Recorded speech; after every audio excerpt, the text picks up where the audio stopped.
کو اپنا بنا لیجئے سایہ عافیت میں۔ السلام علیکم ورحمۃ اللہ وبرکاتہ۔ ناظرین، یقیناً آپ خیریت سے ہوں گے۔ یہ ایک دوست نے مسئلہ پوچھا ہے کہ کیا نشے کی حالت میں طلاق دینے سے طلاق ہو جائے گی؟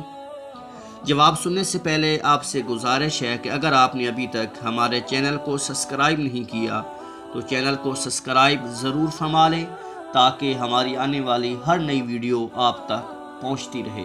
لائک اور شیئر بھی ضرور کیجئے۔ شیئر کرنے سے آپ کا خرچہ کوئی نہیں آئے گا، لیکن اگر آپ کے ایک شیئر کرنے کی وجہ سے کسی کو یہ مسئلہ معلوم ہو جاتا ہے تو اس کا اجر آپ کو ضرور ملے گا۔ لہٰذا لائک اور شیئر ضرور کیجئے۔ نیکی کی بات آگے پھیلانا بھی صدقہ جاریہ ہوتا ہے۔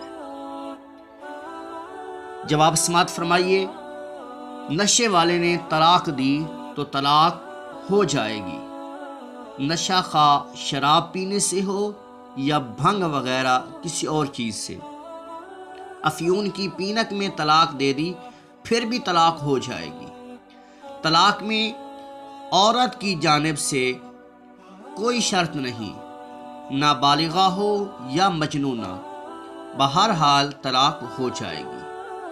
واللہ عالم ورسولہ عالم عز وجل وصلی اللہ تعالی علیہ وآلہ وسلم۔